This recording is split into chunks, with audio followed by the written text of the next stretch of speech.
So good afternoon, everyone. Welcome to our media and broadcast stand. We're really excited that this is kicking off the first of our speaker panels this weekend. We're really pleased to be joined by Rise and supported by the great lineup of speakers that we've got today. Before we hear from them, I wanted to tell you a little bit about what we're doing within BT overall as a company and how we're set up within media and broadcast to try and address one of the small areas of the skills crisis that we have, and that's really focusing on trying to bring through new people, so early careers focus. And I'm joined here by Holly Keane, who is one of our media and broadcast degree apprentices. She's in her third year of the 4-year programme that we do, and she's also a RISE mentee. She's one of this year's cohort of mentees, so she's got a kind of dual role here today. So from an overall BT perspective, we are one of the biggest providers of apprenticeship schemes in the UK. We're actually the largest private sector provider of apprenticeship schemes, and we're third overall in the UK. And within the media and broadcast division, we run specific programmes that are both sort of technical and sort of business level for individuals to join us from the age of 18. They do a 4-year degree at Ravensbourne University, whilst obviously working 4 days a week in the business as well. So we're going to talk to Holly a little bit more about what her experiences are so far and some of the other early career schemes that we support for graduates and internships as well. So Holly, could you tell us a little bit about your experiences so far? Yeah, sure. So I joined BT when I was 18. I'd just finished sixth form and I came straight into media and broadcast. So had a little bit of background. I'd done ICT. And I joined M&B.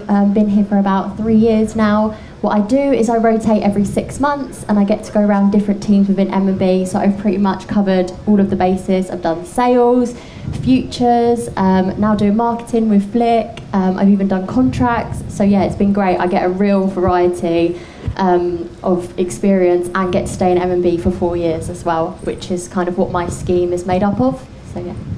And I think the other really great thing that a lot of our apprentices do is they go back out into the community, go and work with schools, help to educate them on what opportunities there are, and also run some work experience programs. So I was wondering if you could tell us a little bit about that as well. Yeah, sure. So we used to run a BT work experience scheme at BT Tower. Obviously when COVID hit, we still really wanted to help young people get into jobs and get into apprenticeships and give them some experience. So we set up a virtual scheme, and they get to kind of meet all of our teams. They get sessions, soft skills like interview, CV, presentation skills. So yeah, we look after them for 3 days online, and at the end they go on to do some great stuff. Some of them have gone off and done media at uni, and some of them have gone and got little part-time jobs. That's one thing we do. We also go to schools, give career talks, presentations, do mock interviews with students, and yeah, we also work with some other companies like not going to uni, and get my first job as well and do a lot of social things for them. Thank you, Holly. So I think from an overall employer perspective, you know, we find that trying to get as many people in as early in their career as they can has been really beneficial. And you might see quite a few people from the team here today. We've got several other degree apprentices. We've got people who've come through the graduate scheme. And what we're really trying to sort of develop as a culture within media and broadcast is that real kind of mentoring, that collaboration, the ability to come in, to move around, to cross-skill and learn as many different kind of capabilities as they can, and hopefully then sort of stay long-term in the business. So thank you, Holly, for sharing. And at this point, I'm going to hand over to Carrie, and we're going to cover the main part of the session. Thank you, Holly and Flick. That's so good, and good work, Holly, on your apprenticeship. It's brilliant to hear. Thank you. Welcome, everybody. My name is Carrie Wootten, and I'm the Managing Director of RISE and the Rise Up Academy. We've got a session called What Skills Crisis today. I think many of you will have either been talking about the skills crisis or heard about it, and I'm delighted to be joined by 4 amazing, brilliant people from across the industry who are going to have a discussion with us about the skills crisis. And if you've got a question as we go along, this is really quite informal, so please do put your hand up and join the conversation. It'll be great to get your thoughts as we have a discussion. So at the end I've got Tim Gilder, who's the Head of Production and Technology at ITV Studios. Thank you, Tim, for joining us. And Niki Whittle, the head of broadcast solutions at Disguise. And you'll see on the board that Angela from EMG was meant to be joining us, but unfortunately, due to the funeral and just the Queen's funeral, like a whole lot of stuff happening. She's due not to the been, skills crisis. Due to the skills crisis, she's had to go home. No. But so Charlotte stepped in at the last minute. So Charlotte is the co-founder and CCO of Raccoon. So thank you, Charlotte, for stepping in at the last minute, literally about half an hour ago. So she's been pulled in. So thank you, Charlotte, for. And I'm really hungover. And she's really hungover as well. So she's going to be on top form. And then also here is Andy Beale, chief engineer at BT Sport, and also co-founder of the Rise Up Academy as well. So thank you all of you for joining us. So the title of the session is What Skills Crisis? So what is a skills crisis? So Tim, I'm going to start with you. Like, is there a skills crisis? Like, tell us. Or is it just something that we're just like banded around at the moment? There is a skills crisis. We've seen that from the struggling to get talent within, and it's also exacerbated by the need for more content, which is only going up and up with things like ITVX. So we need more people to help us along that journey. We've got lots of cloud migrations as well to do, and it's a struggle to find people. Yeah, and Andy, have you been finding that at BT Sport as well within your supply chain? Absolutely. It's I try to find a word that's more dramatic than crisis, because we've used crisis for 2 years and it's got beyond that. So I don't know if we can call it. So crisis is out. I don't know if we can call it a skills pandemic, but pandemic it is. Genuinely, and I think Tim's hit the nail on the head. We've got a perfect storm of two things happening, right? So on the one hand, we've got, it sounds boring, but it's so true, an ageing population of white male engineers who are coming to the end of their careers. We've got a massive diversity crisis as well, because they all look like me. But at the same time, as Tim said, the need for skills in our sector is greater than ever, not just because of our own industry, but every industry that has anything to do with media now has exploded. So things like, a good example is there's more women's sport than before, which is brilliant, but it needs more coverage. We've got the AV sector has exploded, and what used to be a bit of PowerPoint and a microphone has turned into AV sector. Mm-hmm. Live music is now all about LED walls and content, and so those skills are needed. Even things like fixed studios for non-live sound stages, which would have been a boom mic and one cinematographer camera, is now all LED volumes. So Niki's stealing our talented engineers into that space. So it's this perfect storm of a retiring population with more need for the skills than ever before, which leaves us horribly vacant. And what we're seeing, to actually answer your question, Carrie, is that all of our suppliers, and Angela would have said this herself if she was sat here, but she's not, unfortunately, because of the funeral, have got huge, and I can't even be dramatic enough, such large vacancy gaps across all disciplines of engineering. Yeah. Vision, sound, VT, etc. I mean, we're talking tens and tens of vacancies in one organisation alone. And if you talk to her colleagues in NEP and the rest of the sector, they just cannot find these people, which is now materially affecting us as a broadcaster. We're having to make, I can't believe I'm saying this, we're having to make editorial decisions based on the lack of availability of people. Right. It's plenty of kit, but there's no one to make it happen, which is a terrible place. Okay, I'm going to come back to the editorial point, because that's really interesting. But Charlotte, from go on, interrupt. This is meant to be a conversation, so please do. Go on. Sorry, you had tons and tons of third assistant whatevers doing things, and gradually these have been eroded as technology has got smarter, and you've needed fewer people to put film into magazines and load tapes onto machines and things. And is that part of the problem, that you're not getting the entry-level jobs for people to come through, and the people who have survived with the post-entry level jobs are now leaving, and you've not got that graded approach going through, and possibly do we just need to start spending more money and having people who don't have that much to do, but who will go on to have more to do it? Which that's really interesting. Well, Charlotte, we were talking about this morning, weren't we? Do you want to answer that point? Yeah, it's a really valid point. We were talking about what is an entry-level job, actually, because so my area is post-production, and traditionally post-production entry-level job is a runner. But actually what we're trying to do is move away from that, because we're not trying to bring people into our industry to learn how to make tea and coffee. That's hospitality. What we want to bring people in is to actually learn some of the fundamentals, and from day one start to learn how to support the edit machine room, etc., support the editors. So yeah, I do think that we are actively trying to redefine what an entry-level job is and try and share some of those skill sets earlier in their development. I think the other point around the crisis is that it's very difficult inside an organisation to find the time, the resource, the money to actually train people. And so what we're doing is, as well as all the gaps we have in terms of jobs that we can't fill, we're then basically putting people into vulnerable situations where they are taking on roles that they're not trained for. And we're just setting them up to fail, which is a disaster, ruins their confidence, ruins their career perspectives, and it's a real struggle. Well, then they leave, right, as well, because of all of that. Absolutely, Yeah, and then you they then leave the start industry. losing talent. What about from a disguise perspective, Niki? How are you stealing Andy's engineers and you're all hunky-dory over there? Or No, it's an interesting one for me because obviously I've come from live production as well, so I saw an issue trying to find like graphic operators, and that was putting our productions at risk because we were rights holders and the quality of the operators that were being brought in. But then with disguise, it's such new technology, and we're trying to encourage broadcasters to adapt these workflows more. They have the legacy workflows, they have the experienced operators and the technicians.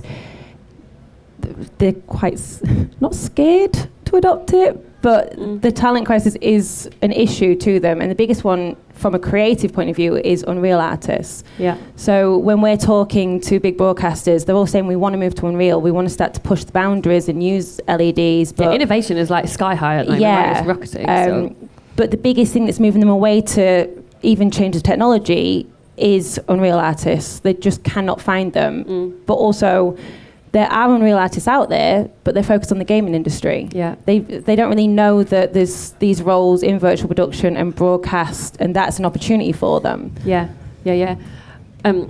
So why do we think this has come about? Because as Andy said, we've been talking about this for a couple of years now, and it's always been like the skills crisis. But why are we in this situation? Andy, you might be able to answer this, because it seems a bit crazy if it is a pandemic, to use the dramatic phrasing that you use. But why? Why are we here? Why are we in this situation? Well, I think we talked about this a lot, and not only do we have a skills crisis, but we have this diversity problem that I alluded to earlier, and the traditional cohort of people that were attracted to this industry were white and male, and the world has changed transformationally in 20 years, right? We now have these massive blue chip companies who need IT skill sets, the Ciscos, the HPs, the Microsofts, the Googles, and people that may have been interested, who were traditionally attracted and thought this was a career for them because it looks like they can resonate with that. So white men, basically, are no longer coming into media. And if you look at the supply chain, I keep talking about the pipeline being broken is my current thing. But people like Polly, who I know he's not anymore, Polly, but the education sector can't get enough students, right? So the traditional educationalists, Ravensbourne, Solent, Surrey, Salford, just cannot fill the courses. They're all less than half full. I mean, they're even less than that, right? Less, Really? Even less than half full. I don't know. So we have this end-to-end problem where young people don't see an opportunity in the market, and that we can't get them into the education that we've traditionally fed our industry. It's just all the way through is a problem. And so I honestly believe that hence we're doing Rise Up, to answer the question later, that we need to be attracting and making sure people are aware of opportunities. And I honestly believe we can attract people who traditionally wouldn't have seen this as a career for them. Yeah. And generally more females, generally people who are socially economically challenged, people who are neurodiverse, people who are not white, to be blunt. I think we can, I really believe we can hopefully attract people who wouldn't have considered that career because it looks distant, doesn't resonate for them. Yeah. But actually, no, we need these people, and how do we attract them and make them realise there is an opportunity for them and that we desperately want them. And that we've met some brilliant people, haven't we, in the last 12 months. Yeah, and we'll come back to that as well.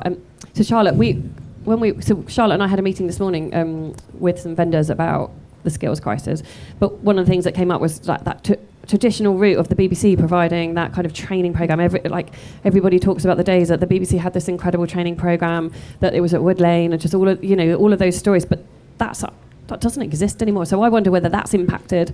That kind of model of training going into the industry that disappeared. So maybe that's contributed over a number of years, right? Like that's been gone a while now, but.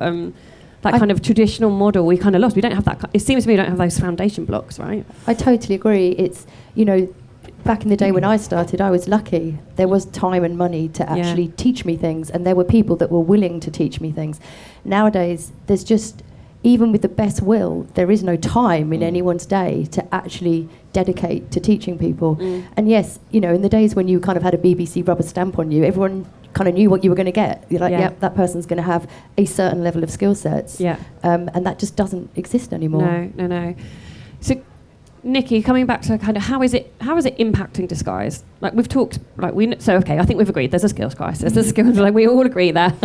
So that's that tick. But what does that actually mean for a business like Disguise? What does that mean on a daily basis, or when you're a daily basis, but then also when you're planning ahead? I think for us, it's how do we plan for innovation? And so if we're developing new tools and bringing this to the market, we have to, alongside, recognise that actually these are new skill sets that traditionally people wouldn't know. So your older, experienced technicians don't know this either. So we have to kind of think of how we educate everybody. So alongside our tools, how do we make online training? How do we give our D-free designer software for free so people can download it?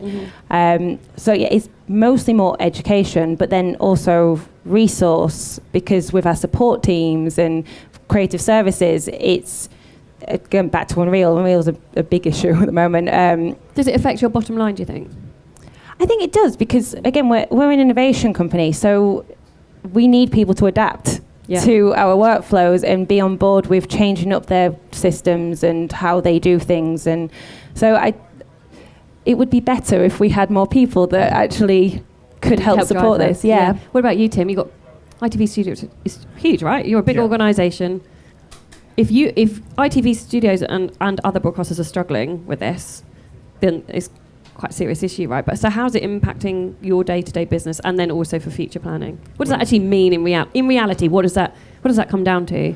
Well, it's things like succession planning, all those skills that have been built up over many years. The experienced people would normally impart their knowledge down to the technical runner, and that was the route I was very fortunate to go through. And there was sensibilities in that kind of method, because as a technical runner, you'd get to see all the departments, and then you'd get to have visibility of that, and then choose where you might want to go. We don't even have that sort of entry level anymore, and I think the thing that appealed to us about Rise was that at grassroots level, you're starting to get the message out there that there are jobs that mean you can code, if that's what you're interested in, and work in live TV. It's just not on the radar. It's on the radar of my children because they see it. Because you tell them about it every day. I do, yeah, absolutely. But their peers, absolutely not. We don't turn the camera back on ourselves as we used to and show behind the scenes. We don't even really do that. So they're just not aware that there are those careers out there, and we need them. Totally.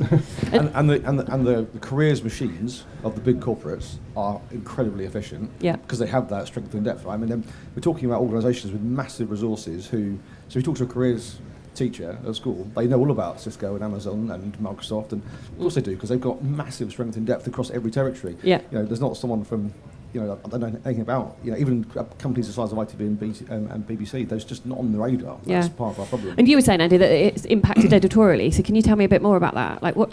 Yeah, well, what does that mean? So rescheduling things, or like be blunt. We need to know, I don't know right? if I'll be shot for saying this, but we've okay, between us then. Charlotte will tell me this is Charlotte's job, so that's why she looks older than she did before. Joking apart, we had to Charlotte, keep me honest. We had 2 OBs that we had to change. So normally we would have total editorial control, and you make all the decisions about how you present it, where you present it, based totally on the story. So totally on the event, the nature of the event, whether you want the talent there or not there. You can do it in the studio, you can do it at pitch side. We had to change our plan for 2 games last week before.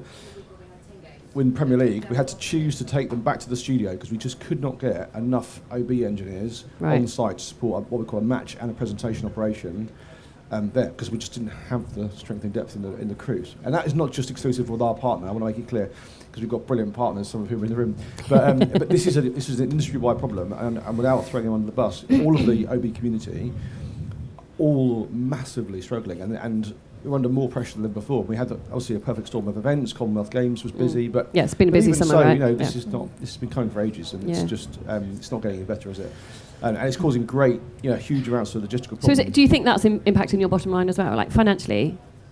It's affecting our quality. We're very proud, as you know, of our output and of our product, and our customer service is obviously super important. Yeah. And we never want to have to ever make decisions about editorial based on a supply chain issue. It's crazy, right? Yeah. But we've had to. That's where we've got to. And I know of other broadcasters who've had to really compromise coverage of live games in the last 3 or 4 weeks because of the same challenge. Yeah. And that can't be right for them either. So at the end of the day, we're not serving our customers with the best experience that we could have given them, which is kind of, which then actually, if you look down the pipeline of that, so you're not giving them the best experience, so then they're not maybe necessarily going to be signing up as much. You might lose. I mean, this is like very dramatic, but then you might lose subscribers, and that does impact your bottom line. And with our friends in West London, we've now got a contingency plan written up, which says we might have a scenario where we just cannot get enough engineers. Because if we've already got a skeleton crew and then we have a COVID breakout, we genuinely might have a real problem. And so we've now got a contingency plan, as have Sky, as have, I don't know, you guys have, but we've had to build one, which is, I never thought I'd say that, but that's the position. Yeah, no, that's it isn't affecting our bottom really line, but that would, because if we couldn't show a game, that would clearly be hugely customer affecting and very, very negatively impact our brand. Yeah. So this is the danger. We're carrying a big risk red card over our business, which is something no one ever wants. No, of course not. And Charlotte, is it at any particular level that we're seeing this skill crisis? Is it like at entry level, or is it senior level? Is it? I mean, Niki talked about Unreal Artists, but is it from a post perspective? What does that mean for you? Is it? It's across the board. Across the board. Literally across the board. I mean, if you're trying to find an editor right now, literally forget it. There aren't any. And like Tim said, we're making so much content. Yeah. And there just aren't enough people to make that level of content. And, when I say we can't find editors, I genuinely mean we can't find editors. We've got shows running. We're doing a show at the moment that's due on air. First ep goes out in 2 weeks' time. It's a 6-ep show. One of the blocks doesn't have an editor. Wow.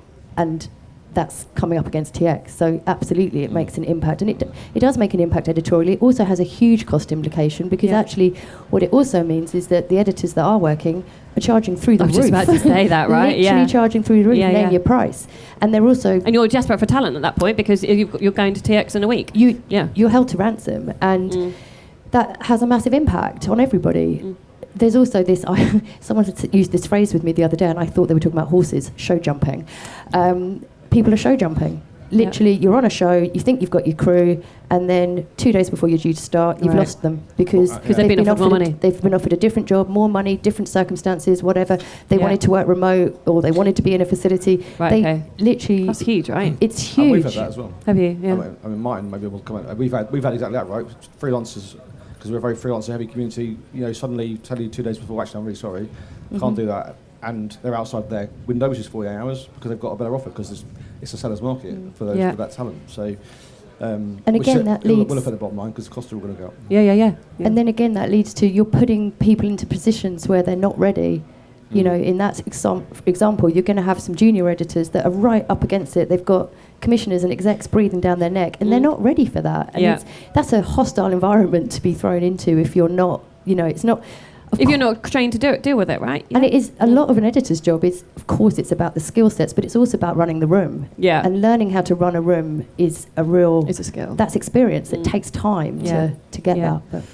Niki, do you think the industry fully understands the scale of the problem? And do leaders, like the CEOs, the CTOs, do you think they're grasping it enough? Do they fully get it, do you think? No. I think one short answer. I think they're starting to, and I think as we're talking about where the budget is for the operators, they're charging more. They're going to start to recognise it, but I think they'll start seeing it on the bottom line. They'll start seeing it, and I mean, obviously, we all know that the CTOs, that C-level, they're focused on the numbers, the KPIs, and they're very much work smarter. So how do we actually find these tools that allow us to reduce the teams on a production? And again, that's putting more strain on your team, and you're relying on just one person that can learn a bunch of skills for one operational production. And I just think they're not going to recognise that then that gap is just going to get bigger and bigger if you're not investing in the next generation or the junior roles. eventually you're going to run out, or people are going to burn out, people are going to leave, they're going to move to different industries, or they're going to retire. Yeah. So I think that's where people will start to have to address the situation. Yeah. What about ITV, Tim? Is it being recognised internally? I think Does it go all the way to the top? It is now, yeah. Yeah, I mean, okay. through schemes like this that we've been involved with Rise Up, and also Screen Skills and various programmes of work that we've got going on. Studio 55 is another one that we invest in, projects like the metaverse and things like that, and that is bringing people to us, but it's very early days, and we've got a lot more to do. Maybe with the T levels, I'm hoping that we'll talk about that in a minute. get Actually, engaged in that as well. Yeah. So definitely aware and definitely starting to put wheels in motion. Yeah. Okay. So I think we've got an inkling from the discussion about the size and scale of the problem. It seems that there is a huge issue that we need to address collectively as an industry, that we need to work together to try and solve it. Right? That kind of training. Oh yes. Sorry. Hello. Go on. Hi, Rosanna. Do you think that there might be in some places ways we can innovate our way out of this? So like innovate our way out of it. Yeah. Great question. Tim? I mean, there are tools and things out there, but we still need the support staff, the engineers, the skills, and they also need to understand some of the traditional mechanisms as well. So there's going to be a bit of crossover that we're still, not just IT and broadcast, it's just still happening, that convergence. It's also some of the traditional skills and the people coming through. We still need people, fundamentally. Yeah. Andy? We need clones, basically. Clones of people. I'm sure Elon will fix that for us shortly, but I don't know. I think Charlotte's point's really valid. One thing you can't ever replace is time. And innovation is brilliant, and things do get simpler, and we can automate. Of course we can. But the one thing you can never substitute is experience and training and mentoring and coaching. And that just takes time. It does. You just have to be exposed to it, hands-on, have people around you who inspire you, who lead you, who teach you, who coach you. Totally. And you just can't ever change that. I think I'm we interested in your also- view, Rosanna. Would you disagree with me? But things can get simpler, but you still need to have people putting microphones out. You still have to have people controlling cameras. You still have to have cables been run. You still have to have. I was speaking to someone yesterday, and they had been on a company call, and the CEO said, I know the biggest thing you want me to do is be able to clone you all, and I can't do it. That was literally what he said. But go on, sorry, Rosanna, do you want to... Yeah, Rosanna, we'll come to you, Simon. Go on, do you think we can innovate our way out of it? I think there's probably some areas where you can, consolidate how many people you've got working on some things, but, effectively there's, if you're talking about, you're kind of then changing what the crisis is. It's like, is it the amount of people, or is it actually the skill set? Or is it purely a combination of the two? I think it's probably both, right? Well, yeah, it is both. But I mean, if you've got, say we innovate our way out of it to some degree, and you've got, okay, I need less people to deliver this full OB now. Okay, great. But actually, then those people need a completely different skill set. Yeah. Yeah, and that comes back to disguises and Nikki's point of disguise about how the and new technology that you're developing, you need the people, but you need the innovation. Yeah, as well, right? but I kind of agree with Rosanna in a way of, if we can innovate to not reduce or focus on reducing your workload, but actually innovate in a way that we can make it easier to train staff and upskill, then that actually could work. Yeah. Okay. All right. Go on, Simon. Sorry. Come back to you. Yeah, it's just, again, when I started, I had a fairly specific set of skills that there was a very finite pool of broadcasters who were prepared to pay good money to do it. And I now do stuff with computers. And there's lots of other people who do stuff with computers who are prepared to pay a lot more money for people who can do stuff with computers. Yeah. And that is a problem for broadcasters. Yeah. Totally. Yeah. It is. Yeah, I think we all. That's exactly the point I was making. We know that the big blue chips and everyone else. Exactly. Well, but also I think it's that young people don't know about our industry anymore. They just don't. And I think this is my personal opinion, and Charlotte and I talked about this a bit earlier as well, is that I think traditionally we've always thought, of course you're going to want to work in TV, of course you are, why would you not? But actually that's not true, because there's such a breadth of opportunity, and actually we haven't told young people about our industry and how brilliant and amazing and dynamic it can be, and what an amazing career path you can have. I think we need to be shouting a lot louder against all of the blue chips to ensure that that young people know? And we then we'll come to you, Polly. I've seen your we hand. heard that firsthand, so sorry if I'm jumping ahead, Carrie, but when we did the Rise Up Summer School, I don't know how many times a young person said to me, I just had no idea that engineering was required in TV. Yeah. It's unbelievable. It's changed my mind. It's blown my mind. It's brilliant. It's exciting. Yeah. They all just think, young people just think that TV is It's just done, a camera right? Yeah. or a microphone. Yeah. And I no think concept that it's a hugely technical, complicated industry. Yeah. And there's no shortage of talent, right? Let's be clear. There is no shortage of talent in this country, in any country. It's just that we've got to go out and reach it. Like, we'll come to the academy in a minute and what we've found through that. Go on, Polly. I think you kind of just said what I was going to say. But go on, no. So do you want to introduce yourself as well? So I'm Polly Hickling. I'm currently the course leader of the Media Technology course at Solent University, but soon to be leaving that role, sadly. But one of the things I've been working on for the last 3 years with Carrie, with Andy, who's taken on some of my students at points, is this, because not saying I told you so to anybody in any way. I've been saying this for a long time because I've had seriously falling numbers of students. So I went from 120 students in my first year in 2014, something like that, before the fees changed, to 11 in this first year that I've just gone. And I have Why is that, Polly? Why is that? No third year. And you've got no third year, okay. There's a lot of reasons, fees being one of them. Yeah. The way that higher education is changing, the way that I can say this now because I'm leaving, higher education is a business. Yeah. It's about making money, not necessarily about educating people. Mm-hmm. But what I was going to say to your point there was that there is no shortage of talent. Our film courses take about 200 students per year. So I'm taking 11 and our film specific courses are taking 200. Now that's because quite a lot of people who are 17 or 18 are watching Netflix and things like that. They're watching Rings of Power and they're seeing that as kind of film and that looks sexy and that's exciting, but they don't know about the technology behind it. So I'm really shocked to hear that you're really struggling for editors because actually quite a few of our film students would go into that role. So I think there's a real disparity between what people are going to study and what they're being educated. And this comes back to tying the dots up, right? Yeah. At the other end. So I think and the problem is so immediate as well that we need to really be looking at that right now to convert people to say, look, there's these roles. Let's kind of transfer your skills there. Yeah. So and I'll stop now. now. To sex up technology. That's in a nutshell. But do we not also think that's because how the younger generation are interacting with TV now? Yeah. Because when we were younger, we'd sit and watch TV with our parents. We'd watch live TV. When we've done Rise Up and was like, who watches live TV? They were like, no. And they're using their devices. They're watching Netflix, YouTube. So I think it's more also we all knew what TV was. Yeah. I question if the next generation actually know, like we said, the opportunities, what different roles are, what goes behind making TV, because it's just not as glamorous as it used to be when we were younger. Yeah. So my next question was around what are companies trying to do to address this, right? So we know there's a problem, it's of scale. So, and we've mentioned the Rise Up Academy a little bit during this discussion. So Andy, do you just want to tell everybody in the audience, for those that don't know, what the Rise Up Academy is and what it's trying to do? Yeah, sure. And I don't know if I'm allowed to come back to it, but I want to pick up Polly's point. Oh yeah, do that. Okay, about, pick up Polly's point and then come back to the... About the cost of further and higher education and the barriers to entry that exist. And I think there's another conversation maybe come back to in a minute about... I've done some research recently after the thing, looking at everyone's job boards, right?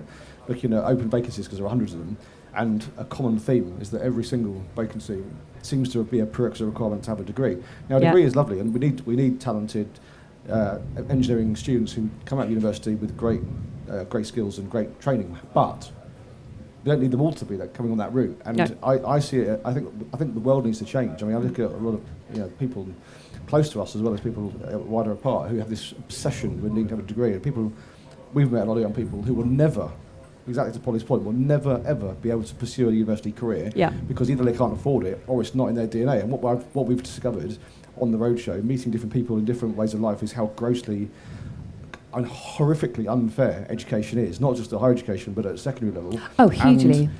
Seeing across the country, seeing some hugely privileged young people who don't even know they're privileged, bless them, they don't have a clue, because they're in wonderful education, a wonderful school with wonderful parents who wonderful facilities, with wonderful facilities who, without knowing it, are set up for life. And let's be clear, they're state schools as well. All state schools, and at the other end of the spectrum, and they are, of course, destined for university because that's what their parents are telling them, right? We know that people are on a path from age 11, but that decision is People don't know it. Younger. Subconsciously, people are on 85% of people end up on a journey, starts at year 11, end up in that destination. And we also know at the opposite end of that spectrum that these young people, we met some brilliant young people in Liverpool, of whom 95% are on SEN and special funding, and these guys are never, it's not even in their thought process going to university, because it's out of reach financially, but also their parents they didn't go to university, and they don't therefore believe their children should go to university, so they're never going to do that. But these young people would be wonderful for our sector and our industry, and we need to make ourselves more available and more accessible, and that's the big challenge. And actually, I was saying to someone earlier that the school that we went to in Liverpool, I have to say, is probably one of the worst run-down schools I've ever been to in my life, and I've been to a lot of schools recently in the last year or so, and I actually couldn't believe that these young children were being taught in this kind of building and the facilities that they had, and it was pretty horrific. And that's a state school too. They're like the dynamics. In the eyes of the UK PLC and the state, they're identical students, they're identical schools. There is no difference. Yeah. But the difference in opportunity is so vastly wide. I can't even. It upsets me. It's so grossly unfair that it's unbelievable. I'm Jack. I work for the Discovery Channel, Warner Brothers Discovery. Get it right. Warner Brothers Discovery. I did until about 2 seconds ago. So we've recently taken on a student from Ravensbourne. She's amazing, absolutely incredible. Like totally exceeded all our expectations. She's helping us. I was training her up within the distribution department, and I keep asking her as I check in every day, like, how much have you learned today is local knowledge, and how much of it is 3 years of degree? Yeah. Oh, interesting. She's like, oh, it's all local knowledge. Yeah. And so I think you're right, as a barrier to entry, she's totally capable. And it's the capacity to learn and wanting to do it. Yeah. And interestingly, I'm taking on another person next week who has absolutely no broadcast experience, and I'll be asking her the same questions as well. Like, how much of this do you think you need more information on, and how much of it do you think you can just learn from us here? Yeah. Because it is the barrier to entry. It's like, you have a job now, but you've got 50 grand of debt, or you could come in like this, perhaps this next person, and be in the same position in 4 months' time and not have that debt. Yeah, yeah. So, and I know we're really clear that when we go to those locations like this school in Liverpool, that actually that route for university is, as Andy said, is not an option. They're not going to go down that route. But if we want diverse talent coming through, whether that's gender talent, ethnic diversity, neurodiversity, we've got to go into these geographical locations and invest in that talent. Anyway, I will stop, because otherwise I will just speak and nobody else will get a chance to. As employers, we have to re-educate our HR teams and we pre-filter all these people out who we desperately need, who are fantastic, and we've met all these young people, as you know, and it's we just close the door to them without even trying, which is what we need to. I think we need to. This is my point about the pipeline I was sort of mentioning earlier. It's a journey. We need to change and inform entry level at school, so people know about the opportunity. We need to help the education establishments who are going to do higher further education get filled and have the right courses. Yeah, because we want those amazing universities. To make them more appropriate for employment, and then we need to change employers' attitudes to widening that catchment to having the right mix of. We definitely need some degree students. We need PhDs. We need some brilliant PhDs who can do amazing things with AI, and also, but we also need some really amazing people who are logical thinkers, who are problem solvers, who they just. It feels like the perfect time to introduce the T-level. I was just about to say, do you want to tell? Yeah. So let's talk about the T-levels. Does anybody here know about the T-levels? Anybody heard of them? No. Okay. Perfect. Right. Yeah. Well, me and you. Yeah. But go on, Charlotte. Tell us about them. So a T-level is, if you think of A-levels as academics, T-levels are technical. So T-levels will replace apprenticeships and BTECs in the next few years. They already exist in some sectors. I think healthcare, social care, engineering. Yeah, they've been we've rolled out, haven't they, over the last couple of years? Yeah. So the media, broadcast and production T-level is set for entry into the education system next autumn. And that T-level, a T-level, is the equivalent of 3 A-levels. So actually, if you take the T-level and you do want to go to university, you still have that possibility ahead of you. You've got that mark. Absolutely. But what the T-level is really designed to do is bring 18-year-olds into our industry ready with some skill sets that are genuinely useful, but also with some expectations managed and a career path plotted out for them that is realistic, i.e. I haven't just made a film on my iPhone and think I'm a DOP. But although the film was probably brilliant, but not a DOP.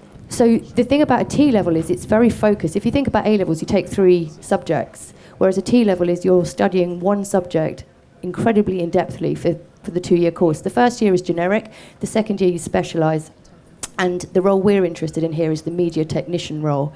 And I, amongst others, have sat on the advisory board to actually write the syllabus and set the how they're going to be assessed processes, because it's really important that when these students graduate in 2025, so this is not a quick fix. This is not going to solve it next week, is it? This is a lot. But when they do graduate in 25, we want them to have skill sets that are going to be relevant to the industry in 2025.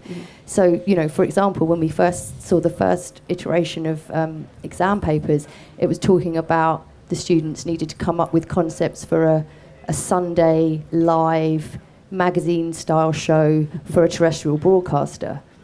I'm like, no, that's not realistic. That is not what a 16 to 18-year-old is going to be A, interested in, or B, probably going to be doing in 2025. So we need to make all of the content relevant. And a critical part of this T-level in the second year is that they're going to have a 9-week industry placement. So we keep talking about we'll come back to Rise, but we will come back to Rise. But we are, the Rise Up Academy, we're holding this conversation together with the schools that we've been working with and going to over the last year, and also the industry partners, so that we can help coordinate those industry placements. And so I had a meeting with about 30 different companies last week, which some of the panel were on. And one of the big things we've been worried about is actually a company is going to invest in 16 to 18-year-olds and give them a 9-week placement. But Nikki and Tim's reaction were, are you? Possibly? Yes. Yeah. I mean, it's a no, because we're so desperate for talent, right? It's a no-brainer. Yeah, and also, I mean, because there's so many different areas to learn around, like XR and virtual production, but even the more traditional skills around just engineering. We have so many different departments that I was like, brilliant, we could just create a plan and put them across our different teams. And again, because I'm quite passionate about it, I've already said to Rochelle, I was like, if you need just me to line manage them for the 9 weeks, and then I will take care of making sure that they've got the consistency, but go around our teams, because they really utilize that time and give them a variety of skill sets that then it can open up an area of where they want to go in. So if I just put them with the tech solutions team, they wouldn't be experienced with the hardware engineering, the research development, and then it just opens up all the different opportunities within an area, not just one role. Yeah. So a bit like the rotation that Holly was talking about, actually. And Tim, T-levels for you, going to be a route that you're going to invest in for that 9-week placement? Yeah, well, I'm hoping it's going to fill that gap of that, tech runner and work experience that's been missing for so long. I'm hoping that is the key to it. But even earlier than that, when we saw with the summer school, yes, we've got a graduate scheme, and we've already talked that isn't as inclusive as it needs to be, because that's graduates. But we met some amazing young people in the summer school with Rise Up, and one young person said to me, I'm really interested in graphics, and I'm really interested in sort of science and maths, and I'm not sure. And I was like, well, nurture both if you can. If you can do both courses, the graphics creators who can code and understand the technical are the ones that really, they clean up. They're really rare. So that was my sort of advice to one young person, and hopefully we'll see them again. But there's probably hundreds more of those people with those questions, and they're wired that way. They want to solutionize. I think they're trying to make a choice as well, right? They're trying to make a choice between skills that they think they have, when actually we need, in every role, you need such a different breadth of skills, right? Yeah. If you're an OB engineer, you're going to need the problem solving, you need the teamwork, you need communication. There's all sorts of different skill sets that you need within a particular job role. So I think sometimes we make young people go, right, okay, you have to choose this or this. And actually, it's not that. We need a combination of all those skills. I think realistically as well, though, I mean, I have moved into so many different areas, and I think most people in broadcast, it's like nobody's stuck with one role. So we shouldn't expect them to say you want to always be an engineer. So if you're exposing them to different areas and different teams and skill sets, and allowing them to actually say, I don't know yet, but this is an area that you want to get into. There's so many opportunities across broadcast. So I think that's a good one. So Andy, tell us a bit about Rise Up. We've mentioned it so many times. And, so talk about the Rise Up Academy that you and I are leading on, and then also specifically, I think it'd be good to mention the summer school in terms of the breadth of skill sets that sure. So Tim and Nick have just mentioned. So the Rise Up Academy is an activity that we devised and implemented about 3 years ago, just before the pandemic, directly in response to the challenge we've talked about a lot in detail, which was going into schools to try and inspire, educate and inform young people about the technical opportunities that live within our sector. And the activity is deliberately very hands-on, and clearly, to your point, in the day job, a lot of them will be using computers.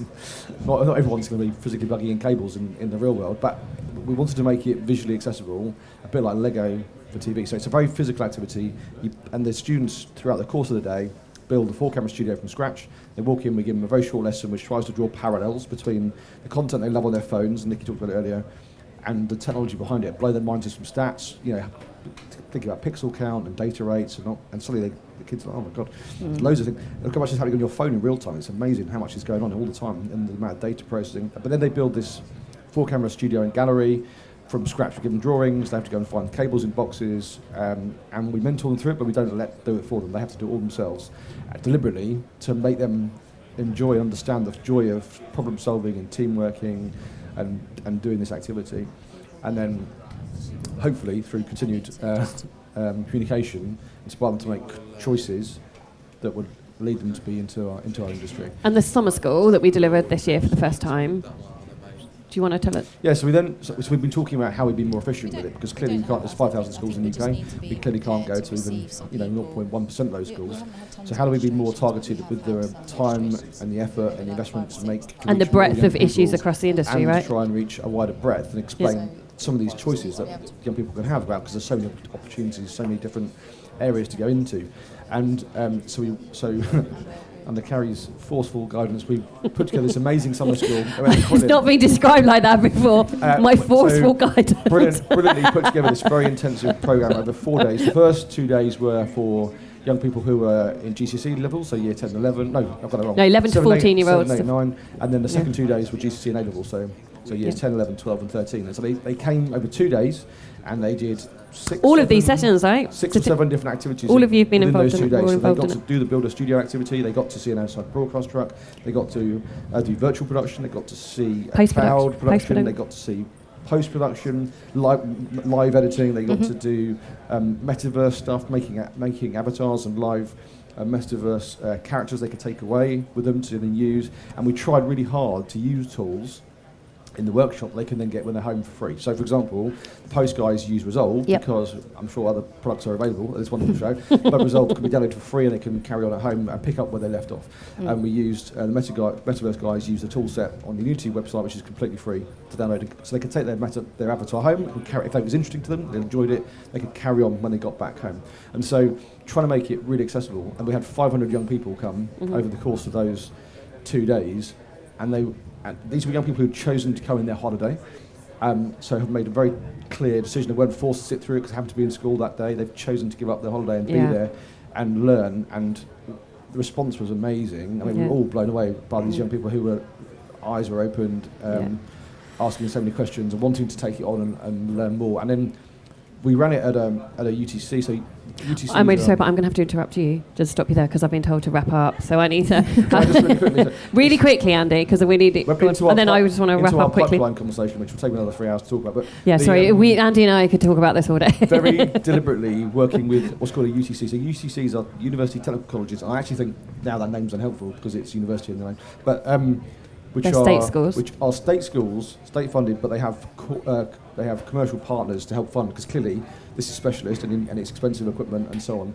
Of the 47 UTCs in the UK, 7 are media focused, and they do all sorts of things. There's medical science, there's marine engineering, but there are 7. And the one we worked with is called the Global Academy, based in West London in Hayes, sponsored by Global, who own Capital and Heart, and they have amazing facilities. And again, part of this targeted intervention is if we can inspire these young people and show them that school, maybe they'll choose to pursue one of those relevant qualifications. Well, I think what's critical about that is the school that we chose, Global, is actually in a very deprived area, and they are 50% undersubscribed. This is with the power of Global Academy that own all of those commercial radio stations. They still can't get enough young people going to that brand new school with all of those facilities and infrastructure. They still are 50% undersubscribed. And who are less than 4 miles from WBD, Sky, Media, BBC Studio Works, ITV. I mean, it's right in the middle of this and not far away from central London, and still, struggling. So if we can fill that school because of Rise Up Academy, and they can, some of those cohorts can then go do T-levels, go and see poly, and some won't. Some will come straight out into education. This is the pipeline we need to fix. We need to build this build this pipeline where people have these options to go and run through. And that's what the Rise Up Academy is doing in partnership with all of these amazing companies and individuals here, is trying to address what is happening with the skills crisis, trying to build that pipeline, working with Charlotte and the platform. We've not even talked about the platform, but we've run out of time. Another time. Can I just really quickly say, what was really exciting about the Rise Up Summer School was the demographics. So, yeah, it was. Yeah. So over 50% female, definitely over 50% non-white. Ethnic diversity, so massive diversity. This exactly neurodiversity. to this point. It's like and that's again, I am absolutely confident that if by attracting this new non-typical cohort of people, we can get these people, these young people, to come and work with us. Yeah, and actually, as what I said earlier, there's no shortage of talent. There's amazing young people out there. They just don't look like we used to look. That's the difference. We just got to go and get it. We've got to go and get it. That's why we need to help them understand that we need them, we want them, and they can work with us. And we really are going to have to stop because Flick is going to tell me off. Sorry, Flick. So thank you, Tim, thank you, Nikki, thank you, Charlotte, and thank you, Andy. Thank you all of you for joining in and joining us. If you'd like to speak to any of us, we're all here to chat to you. But thank you very much, and thank you, panel, and thank you, BT Media and Broadcast. Thank you, everybody. Thank you.